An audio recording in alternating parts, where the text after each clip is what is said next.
1 teaspoon oil விட்டுருக்கு. இன்றைக்கி நம்ம வந்து 1 கிலோ சிக்கனுக்கு அதுக்கு ஒரு மசாலா ரெடி பண்ண போகிறோம். அது என்னன்னு பார்த்தீங்கன்னா, ஒரு 2 பிடிச்ச பிடி மல்லி, வர கொத்தமல்லி, 1 டீஸ்பூன் சோம்பு, 1 டீஸ்பூன் மிளகு, 1 டீஸ்பூன் சீரகம், ஒரு சின்ன துண்டு பட்டை, 2 கிராம்பு.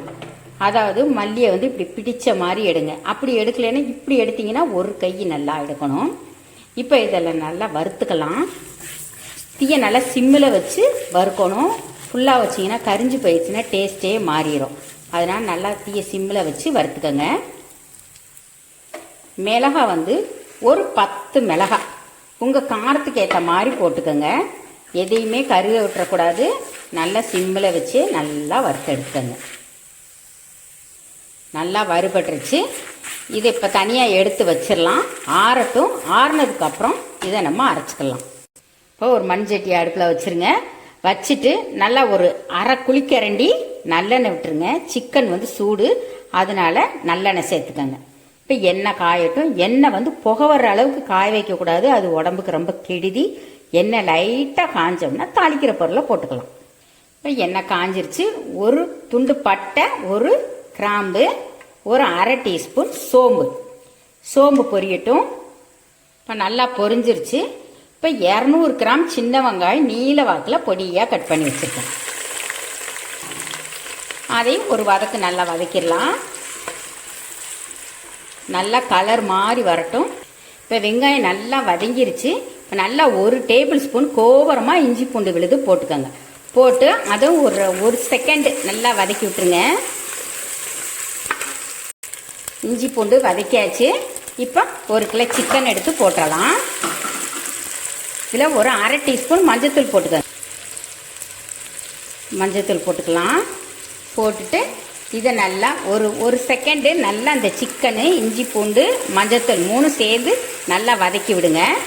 சிக்கன் கொஞ்சம் கலர் மாறி வரட்டும். இப்போ வறுத்த மசாலா நல்லா ஆறிடுச்சு. போய் நல்லா நைஸாக அரைச்சிட்டு வந்துடலாம். இப்போ மசாலா அரைச்சாச்சு. இப்போ அந்த பவுடரை போட்டுருங்க. போட்டுட்டு நல்லா கிண்டிக்கிடலாம். நல்லா ஒரு கிண்டிக்கங்க. நல்லா அந்த சிக்கனோட அந்த மசாலா வந்து நல்லா சுருண்டு பிறண்டு வரணும். இப்போ ஒரு 5 நிமிஷம் நல்லா வதக்கியாச்சு அந்த மசாலாவோட. இப்போ ஒரு 2 தக்காளி, அதாவது 100 கிராம் பொடியாக நறுக்கின தக்காளி போட்டுருங்க. போட்டு இந்த சிக்கனுக்கு எவ்வளவு தேவையோ கல்லுப்பு, அந்த அளவு கல்லுப்பை தக்காளி மேலே போட்டுருங்க. போட்டு திருப்பி ஒரு 5 நிமிஷம் வதக்குங்க. 5 நிமிஷம் சிக்கனை மூடி வச்சிருங்க. தீயை சிம்மில் வைங்க. சிக்கன் வந்து வேகிறதுக்குள்ளார இப்போ நம்ம ஒரு அரை மூடி தேங்காய் போய் நல்லா நைஸாக அரைச்சிட்டு வந்துடலாம். இப்போ 5 நிமிஷம் ஆச்சு. எடுத்துடலாம் மூடியை. இப்போ இந்த அரை மூடி தேங்காய் அரைச்சோம் இல்லைங்களா, அதை எடுத்து கொட்டிடலாம். நைஸாக அரைச்சிடணும். இப்போ அதையும் சேர்த்து ஒரு கிளறிக்கலாம். இப்போ தீயை நல்லா ஃபுல்லாக வச்சு நல்லா ஒரு கிளறுங்க. இந்த தேங்காய் அரைச்ச பேஸ்டெல்லாம் இருக்கு இல்லையா, அதோட சேர்த்து இந்த சிக்கனும் சேர்ந்து கலக்கிற மாதிரி. இப்போ உப்பு காரம் எல்லாம் செக் பண்ணிக்கோங்க. ஒரு இனுக்கு கருவேப்பிலையும் 2 பச்சை மிளகாய் அப்படியே கீறி போட்டுருங்க. போட்டுட்டு ஒரு 1/2 லிட்டர் தண்ணி, குழம்புக்கு தேவையான அளவு தண்ணி, உங்கள் வீட்டில் குழம்புக்கு எவ்வளோ தேவையோ அந்த அளவு தண்ணி ஊற்றுங்க. நல்லா ஒரு கிண்டுங்க. இப்போ ஒரு 5 நிமிஷம் கொதிக்கட்டும். கொதிச்சா அவ்வளோதான், சிக்கன் குழம்பு ரெடி ஆயிரும். இப்போ குழம்பு 5 நிமிஷம் மூடி வச்சாச்சு. எவ்வளோ அழகாக ஊற்றுன எண்ணெய் பிரிஞ்சு வந்துருச்சு பாருங்க. கடைசியாக ஒரு எனக்கு கருவேப்பிலையை போட்டு ஸ்டவ் ஆஃப் பண்ணிடலாம். சிக்கன் குழம்பு ரெடி ஆயிடுச்சு. தேங்க்யூ. ரொம்ப மெலிசா தட்டாதீங்க, அப்புறம் பூரி உப்பாது. கொஞ்சம் ஒரு 1/4 இன்ச்சு திக்னஸில். இப்போ தட்டினதை எடுத்து எண்ணெய்க்குள்ள போட்டுடலாம். விடுங்க. ஓட்டை இல்லாமல் கரெக்டாக கையில் வச்சு தேய்க்கணும். அப்போ தான் இப்போ அரிசி மாவு பூரி ரெடி ஆயிடுச்சு பாருங்கள், எவ்வளோ அழகாக இருக்குன்னு. இப்போ பூரி வெந்துருச்சு, எடுத்துடலாம். இந்த பூரி வந்து சூடாக இருக்கும்போது சாப்பிட்டா தான் நல்லாயிருக்கும். சுட்டு வச்சு ஆறுனதுக்கப்புறம் சாப்பிடக்கூடாது. நம்ம என்ன பண்ணலாம், இந்த பூரியும் சிக்கன் குழம்பு சாப்பிட்லாம். 2மே ரெடி ஆயிடுச்சு. வாங்க. அருமையான சுவையில் பாருங்கள்.